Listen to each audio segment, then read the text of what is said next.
Hello students, here is me Achal Rajvanshi. Welcome to our YouTube channel Commerce Solution. Students, as you know that हम पढ़ रहे हैं अपनी 9th class की economics और आज हमारा जो चैप्टर है the story of the village Palampur. सही है, story of the village Palampur. और पालमपुर की ये स्टोरी है, पर हम स्टोरी में इतना महत्व नहीं देते, हम जो है पॉइंट टू पॉइंट आते हैं। आज हम पढ़ेंगे ग्रीन रेवोल्यूशन और इसके इम्पैक्ट्स के बारे में कि ग्रीन रेवोल्यूशन था क्या, व्हाट इज़ ग्रीन रेवोल्यूशन, और उसके इम्पैक्ट पढ़ेंगे। जो ग्रीन रेवोल्यूशन है, ग्रीन रेवोल्यूशन का मतलब हरी क्रांति। सही है, हरी क्रांति। और हुआ क्या, मैं आपको एक स्टोरी बताना चाहता हूँ। 1950 में या 43 में, मुझे एग्जैक्ट ईयर याद नहीं है। तो उस बीच क्या हुआ, हमारे बंगाल स्टेट में भुखमरी छा गई। भुखमरी छाने की वजह से 30 लाख लोगों की मौत हो गई। सही है। और फिर कुछ साल बाद, 10 साल बाद ही 1960 में या उससे पहले ही उड़ीसा में भुखमरी छा गई, जिससे बहुत लोगों की मृत्यु हो गई। तो जो उस समय के तत्कालीन का मतलब प्रेजेंट प्राइम मिनिस्टर थी इंदिरा गांधी जी, वो क्या लाई, ग्रीन रेवोल्यूशन लाई। और ग्रीन रेवोल्यूशन का बस एक ही महत्व था, क्या महत्व था, कि हम प्रोडक्शन करें। और प्रोडक्शन कैसे करें, ऐसा प्रोडक्शन करें कि हमारा प्रोडक्शन 2.5 या 3 गुना से बढ़ जाए। सही है। जिस ज़मीन पे 1 बीघा ज़मीन है, जिस बीघा ज़मीन पे 1 कुंटल या 2 कुंटल गेहूँ उगता है, उसी ज़मीन पे हमारा 2.5 से 3 कुंटल गेहूँ उगे। तो हमारा मेन मोटिव यही था कि हमारी प्रोडक्शन 2.5 गुना 3 गुना बढ़े। तो ग्रीन रेवोल्यूशन में यही था कि कैसे बढ़े, पेस्टिसाइड्स, फर्टिलाइजर्स, नए तरह की मशीन्स, HYV सीड्स, इन सब का यूज़ करके हम प्रोडक्शन को क्या करें, बढ़ाएं। ग्रीन रेवोल्यूशन का मतलब ये था कि हम जो पुराने तरीके से फार्मिंग करते थे, वो बेतुका बेकार तरीका, उसे छोड़ के मॉडर्न तरीके से फार्मिंग करें, अच्छी तरीके से फार्मिंग करें, और उसकी वजह से हमारी प्रोडक्शन 4 टाइम्स 3 टाइम्स हमारी बढ़ जाए। चलिए अब हम देखते हैं इसके इम्पैक्ट क्या क्या थे, क्या इम्पैक्ट थे इसके। सबसे पहले, the success of the green revolution has made India self sufficient. यानी कि सेल्फ सफिशिएंट का मतलब ये है, सेल्फ सफिशिएंट का मतलब यानी कि इतना तो हो कि अपने लिए काम चल जाए, किसी और पे डिपेंडेंट ना होने पड़े। अब आप पापा मम्मी कहते हैं यार अपने आप में सेल्फ सफिशिएंट बन जाओ, आपके पेरेंट्स कहते होंगे, मतलब क्या है यार, इतना तो कमाओ कि अपनी पॉकेट मनी अपने पेरेंट्स से ना मांगो, अपना खर्च अपने पेरेंट्स से ना मांगो, इतना कमाओ।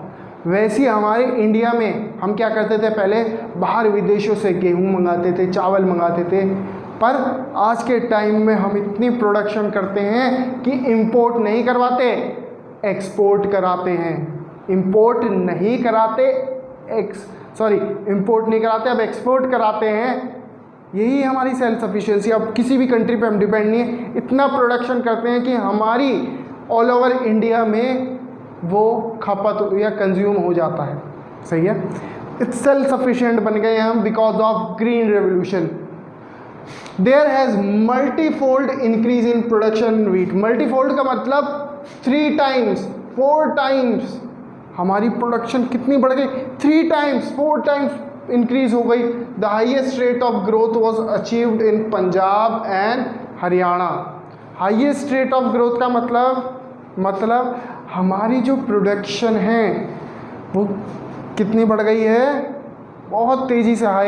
कहाँ बढ़ी है, किसने करी है, हाईएस्ट रेट ऑफ ग्रोथ किसने पाई है, पंजाब और हरियाणा ने। आपको पता है सबसे ज़्यादा वीट प्रोड्यूसिंग और राइस प्रोड्यूसिंग स्टेट कौन सी है, पंजाब और हरियाणा। तमिलनाडु एंड आंध्र प्रदेश है significant increase in rice yield. Green revolution आने की वजह से तमिलनाडु, आंध्र प्रदेश, इन कंट्रीज़ ने क्या करा है, अपने राइस की प्रोडक्शन में बहुत इजाफा करा है। करा है ना, सही है। The increase in the production of food grains help the government to build buffer stock. इसी पॉइंट की मैं बात करना चाहता था आपसे। जो प्रोडक्शन इंक्रीज हुई है, पहले हमारे यहाँ क्या छा रही थी, भुखमरी छा रही थी बहुत सारी। जैसे उड़ीसा है, उड़ीसा में इतनी खेती बाड़ी नहीं होती, बंगाल में भी इतनी खेती बाड़ी नहीं होती, सही है। जैसे हमारे यहाँ प्रोडक्शन बहुत अच्छी हो रही है, अच्छी प्रोडक्शन होने के कारण हमारा क्या बेनिफिट हुआ कि सरकार क्या खरीद पा रही है, सरकार किसानों से गेहूँ, चावल ये सब खरीद के अपने पास स्टॉक कर लेती है बड़े बड़े वेयर हाउसेस में, और इन्हें निकालती है। कब निकालती है, जब अदर स्टेट, जैसे कभी बंगाल में कभी भुखमरी छा गई तो बंगाल के पास भिजवा दिए, उड़ीसा में भिजवा दिए, बिहार में। अब बिहार में आपने देखा तो फेमाइन आया था। फेमाइन का मतलब बाढ़ आ गई थी, बाढ़ आने की वजह से क्या हुआ, वहाँ पे भुखमरी छा गई।